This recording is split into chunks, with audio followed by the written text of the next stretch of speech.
Are we still a team? I hope that we are. I would say welcome back to my YouTube, but I've been so terrible with it. I think it would be rude, to be honest, to say welcome back. It's more so like, hi, I'm Faye, nice to meet you. I know I've been missing for a while. I've missed you guys too. I don't really know what more I can say. Anyway, I can come up with like a million and one reasons as to why I've not been doing YouTube. But there isn't really a reason. I'm just really bad at it, and I watch things back and I'm just like, oh, I'm really bad at it. And I've been prioritizing obviously other parts of my life. I think that's a massive thing this year and last year that I learned about not only myself but other people, and it's absolutely okay. I remember when I was kind of doing TikTok, well, I wasn't actually, I've never really done TikTok, but I was doing a few TikToks, I was posting a bit more on Instagram, and I'll go through stages of it, but then I'm a bit like, I don't really want to do that anymore because I'm either busy or I don't want to prioritize that side of my life, which is really bad when I think about it, but I can't force myself. And I think you guys would know as well if I was forcing myself. People have different priorities, and that is absolutely okay. And I think when you say it out loud, what is wrong with my speech? Oh, William Elite. When you say it out loud, I think a lot more people resonate with it. So like when I say some people prioritize their family, others prioritize their friends, others prioritize work, others prioritize money, others prioritize being away and on holiday, and every single one of them is absolutely fine. And I think I've really been prioritizing, one, my peace, and two, Bonnie and my friends and family. I think when you move away from people that you're so close with and they're not there, it really makes you realise how much people mean to you and actually really savour in the moment. And also, I never really wanted to do social media, so I find it really difficult. And maybe if I do another YouTube in like 2 weeks' time, I'll say I'm back for good, or even a week's time. We'll see how the editing and stuff goes, okay? Again, I'm not very savvy with that kind of thing. I had to buy myself a Mac before I moved down here. Like, I was used to the old Windows. I had to realign my life with the kids of Macs and Apple, and I can only just about use my phone. And I just think at one point in my life, I was like the trendy kid that knew everything. I was technology, like I had Ask Jeeves down to an absolute T. Now I'm like, oh my God, I don't want kids, but I will have one just to be able to know how to use technology. I won't, that's also a lie. Right, I did a Q&A with you guys, but what I thought was, because I'm so bad at YouTube, but I'm really good at baking, I will bake whilst I do these Q&As. Is that fun? If it's not, then tough, really, because I'm doing it anyway. So I'm gonna do 10 stork, 10 ounces cast sugar. Sorry, I'm talking in ounces.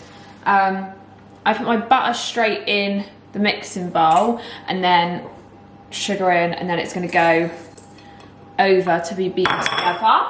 So I've just realised that you're not probably going to be able to hear me when the mixing thing's on, so the whole idea of this has really gone out of the window, but it's fine because I thought what I could do is talk when that thing was on. Turns out we're not going to be able to do that, okay? That's okay. So, I don't know, like I always think, oh, influencers definitely, and people on social media, definitely just pick the questions that they just want to answer. How are you mentally? I think that's a really important question. Mentally, I'm actually in a very good place. So I obviously for a while, like I wasn't in the best place. Like I wasn't in, it was weird because I'll always say I worked so hard for the life that I had before Love Island, and I never, expected to go onto the show and come out and then have everything sort of change around me. But now I'm kind of adjusting to it a bit more, and I'm definitely adjusting to it and liking it more now that I'm back in Devon, because I still get to be me and what makes me me. But then I also get to do like the other side of it as well. So what I normally do is go to London like twice a week. So I'll go up for one night, or sometimes 2 nights. Last week I was up there for 2 nights. But what I like to do is make sure that I take Bonnie out in the morning before I get the train up to London. So I get to get out, have my fresh air, have my bit of Devon, and then I'll do what I need to do in London. If I'm there the next day, then I kind of cram everything into one day. And that is a bit hectic, and I always have a headache, but it's fine. And I now have the most amazing hotel, which is called Fleming's. You'll probably have seen it on my Instagram. And it is literally my home from home. So I just go and stay there every single time I go to London. So that's incredible. I've kind of got that little safe haven.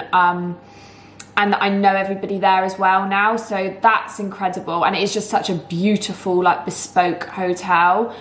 And then if I've got that all day, or I will come back obviously in the evening. But if not, I'll get the first train home the day after, so then I can be back down to where I am within sort of 2 hours.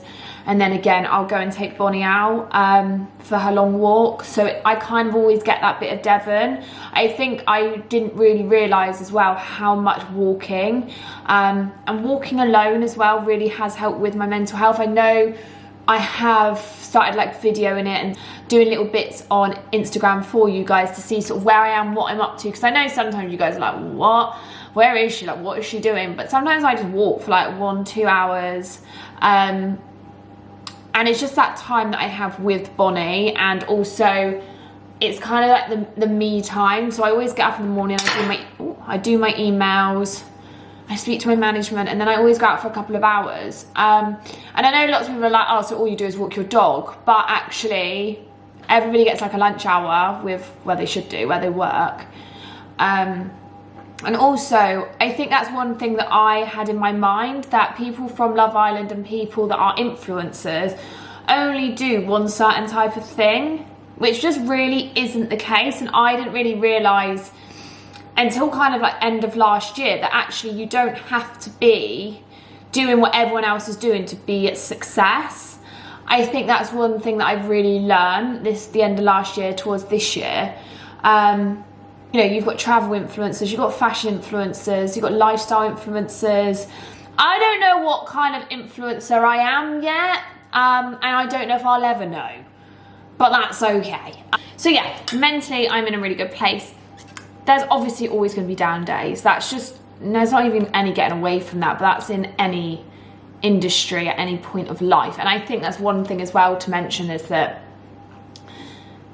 only because you're having bad days, weeks, and sometimes even months, doesn't mean it's a bad life. It just, I have made myself believe, and I do truly believe now, that I would not see the good in my life if I didn't have the bad times. So, you know, it's been a roller coaster, but I mean, I'm definitely there now. So we have got that one out of the way. I've mixed half of the cake.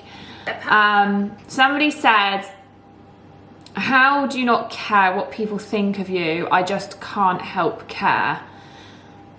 That one is a difficult one, and I wouldn't be able to answer that, because I do care what some people think. I think, especially over the last couple of years, it's got like more so. To be fair, I never thought that I did care about what people thought, and in some respects I don't. It depends what people are saying. When I first came out of Love Island and people were like, she's ugly, nah. I did care about that because I genuinely believed it was true, and I could see what other people were seeing. But if somebody was to turn around to me and say, you're a bad dog mum, I don't care. Like, I would not care, because I know I am the best that I can possibly be to Bonnie. If somebody turned around to me and said, you're a bad friend, unless it was my friend themselves, but touch wood, no one said that to me yet. I would say, no, you have no idea, because I don't care what you've got to say, because that is just so far from the truth. I think it's always a strength of mine to say, unless it came from my friends or my family, unless I know you, then I don't care what you have to say. But I have been through points where I have cared what strangers have said, because I believe what they're saying, or I think the same. So that's a hard one then to get your head around. I think all you can do in that situation is, if you do feel like they are right, or there's any truth in what they're saying, look inside yourself and see what changes you'd like to make. I think it's a really difficult one, that one, and it's not an easy answer. And I think a lot of people make it sound a lot easier than I do to answer that question. But I wouldn't be telling you guys the truth if I was like, oh, I don't care what anyone says. No. Because there has been times where I really have cared what people have said. So yeah, that's that. Anyway, I'm going to put my flour in. Self-raising flour. I have put a teaspoonful of baking powder in, and also some salt. And then, hello, baby. That's flour, you weirdo. What are you weird for? Don't worry, it's only me and Bonnie eating this cake, so it's flour. Ready?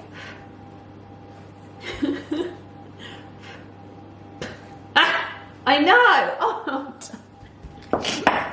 Oh, darling. It's flour, silly. You don't want that.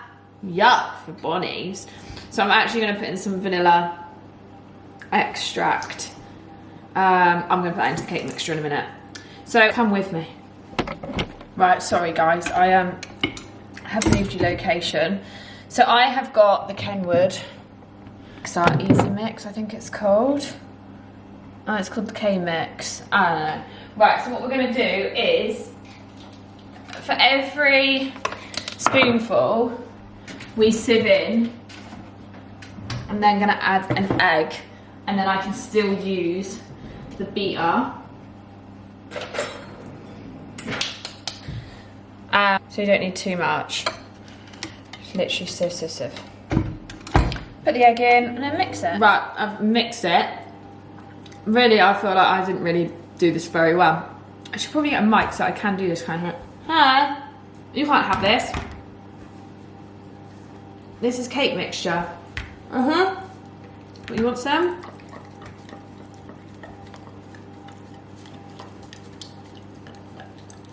Right. Happy? Go. Good girl, sweetheart. I can't lie, I was really looking forward to that bit. Right.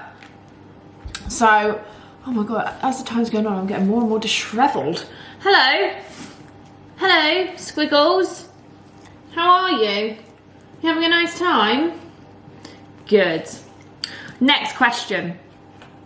What's my favourite part of Devon? As in part, as in place, or as in part, as in, like, what's my favourite part? Like, my favourite place I'd have to say is Dartmoor. Hello. Because we love to walk there together. Hello, everybody. So, and that's where I've been today. That's where I've been today, is to the Dartmoors, isn't it? Yeah. But my favourite part of Devon is the fact that I feel very safe here. And I feel it's more to my lifestyle. I like not having, I really struggle in the city with it being so busy. I get really, like, I don't even know if overstimulated the words, but I really struggle with it. And a lot of people that I've been with in the city has been like, oh my god, like, you're a completely different person. I go very quiet. I'm trying to, like, take it all in. I need to get from A to B. I don't really know where my safe places are, that kind of thing. So yeah, that's probably my favourite part, is that it's quiet and it's safe. But my favourite place would be Dartmoor, for sure. And there's so many beautiful places up there. And I think, like, any time of the year, it can be baking hot, be snowy, it's just really beautiful. Right, please show life in Devon. I will do that. I will, if that's what you're. I think because I had so many trolls, which I know I'm not meant to take any notice of, but because I had so many trolls, like, oh my god, your life is so boring. I kind of thought that everyone thought that. And that's really bad. And like the comment that came up earlier, like, oh, like, how do you not care? That kind of thing I took really personally, because I was like, I love it here. And actually, is it boring to everyone else? Like, is it a boring place of the world? I think the more that I'm just myself down here, I've definitely realised the more people want to see. And they do want to see that part of my life. Okay, sweetheart, go for a wee, come in this way. One question that comes up a lot when I do Q&As is, I call myself an animal lover, but where are my cats? I really need to clear this up, okay? Because one, I am the biggest animal lover in the whole entire world. And two, my cats mean more than the world to me.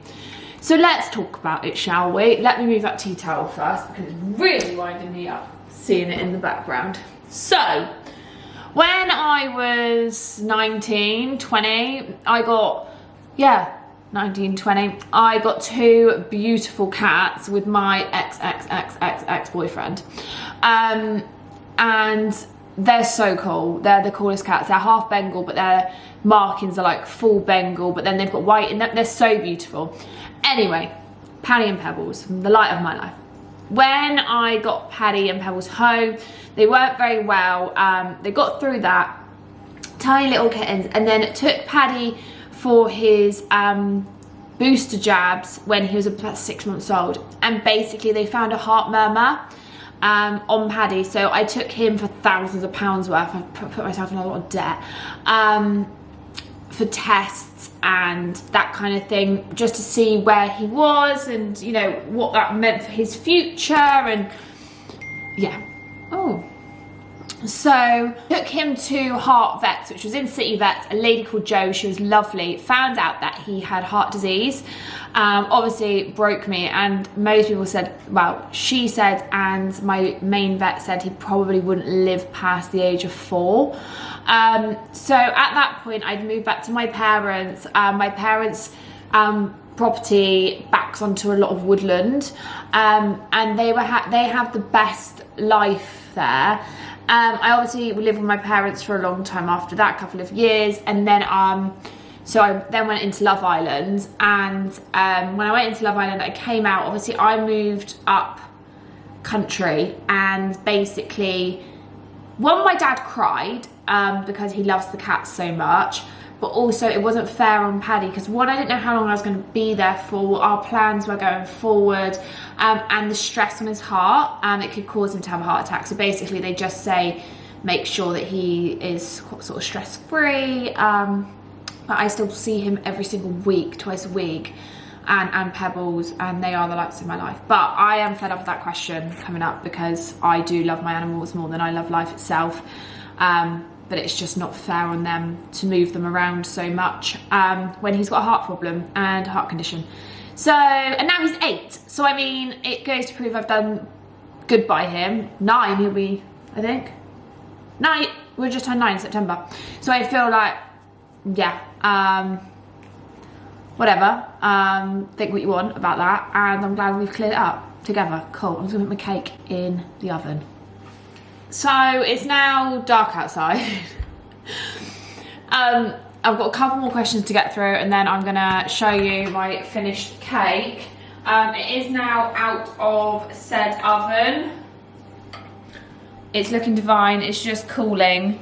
And then I'm gonna fill it with whipped cream and strawberries. And I'll show you obviously what it looks like. Does that look quite good? Oh my God, look at my hair. That look quite nice, does it? Yeah, we've just been out for a walk, haven't we? Yeah, darling girl.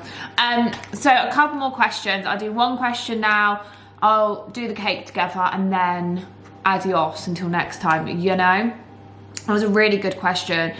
People ask me, not people, one person, ask me if I have any insecurities. I do, obviously. I think every single person has insecurities. I think one of mine is my nose and my chin. That's been put into me from other people though, so I never had that before. But people have been saying that I've got a big nose. A big nose and a big chin, and then the more I look at it, I'm like, oh my God, maybe I do. Maybe I do. So that has been one thing. I struggle really badly with my moly skin. I hate that about myself. I don't hate that about myself. I don't like it about myself. I've got some quite big moles on my back. Hello. So they're something I really struggle with. And also I've been very open about the fact that I suffer with acne. I've always suffered with it. I used to suffer really badly with acne on my face, but that kind of cleared up on its own. But I always get breakouts on my back. I don't know why that is. And then one more thing is my hairline and underneath my eyes. I think underneath my eyes I've got a bit of skin, like I've got quite wrinkly under there. And again, a lot of people point that out to me, so thanks. But under my eyes is something I want to get sorted, but I have actually been to quite a few doctors and surgeons. Hello, hello gorgeous. But they have said that they won't do anything, it's not that bad, and it's basically all in my head. So that's good. But yeah, I mean, we should talk about our insecurities. I'm nothing that I'm embarrassed about. Probably my leg hair at the moment as well, but I mean, leads me on nicely to what you're looking for in the next relationship, and have you dated anybody? I'll come back and answer that when I'm frosting thy cake. So just in my KitchenAid, I'm going to chuck in some double cream and some icing sugar, and then whisk it together. Yeah. So, am I dating? I have been on a date. Bet you weren't expecting that. I've been on a couple of dates. I'm going to face this way, go to the bin. Let me get a glass of wine. So, I have been on a couple of dates. I said that I wanted to wait for the year, and I did. I waited the whole year, and some. I decided that I really wanted to take that year. Hello, gorgeous. So I did, I think I did quite well. And then I went on a couple of dates. Don't get me wrong, unsure if they're going to be the loves of my life. I could probably potentially say they're not. However, going on the dates was like, I kind of treated it a bit as in, not an experiment, that's the wrong word. I treated it as, what is it like when you experience, like, yeah, get your nose out, like an experience in itself. So, you know, like getting dressed up and doing my makeup, my hair. And actually, I've always had this greatest fear of walking into a bar or a restaurant by myself. And I've like conquered that. Lovely dates, beautiful men. We will see, but I'm not gonna put any pressure on it. I'm not gonna say I am marrying you tomorrow. I really want, and this is actually another question, somebody said, what are you looking for in your next relationship? Something I really, really want is somebody that's got their own shit going on, and we come together and have a good time, and we bounce off each other and we add value to each other's lives. I don't want somebody that I live in their pocket, they live in my pocket. I want them to have their own friends. I want them to be able to go out and enjoy themselves. Because I've always been very much a homebody, and I know that a lot of people aren't like that. And I appreciate that some people like going out a lot more than I do. I love a restaurant, I love a few drinks. I know I do. I love a couple of glasses of wine.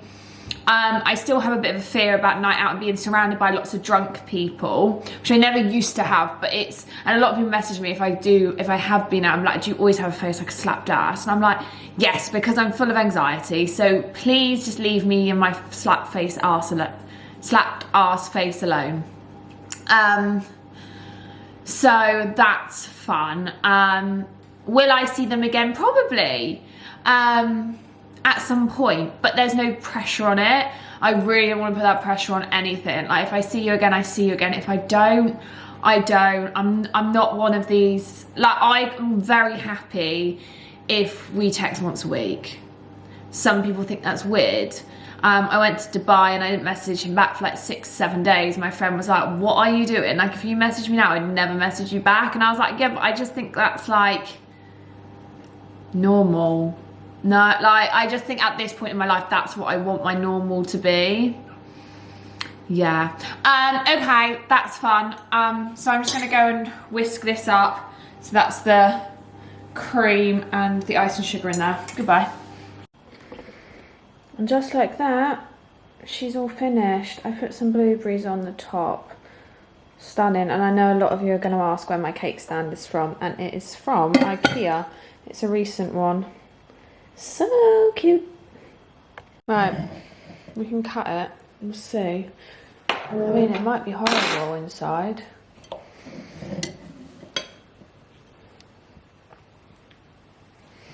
Oh my goodness. Delish. We've had the best time baking with you guys, haven't we, darling? Yeah. So, thank you all very much. Hope you've enjoyed. Thanks for the catch up. It's been unreal. Love always. And until next time, might be in a year, might be in a week. Who knows?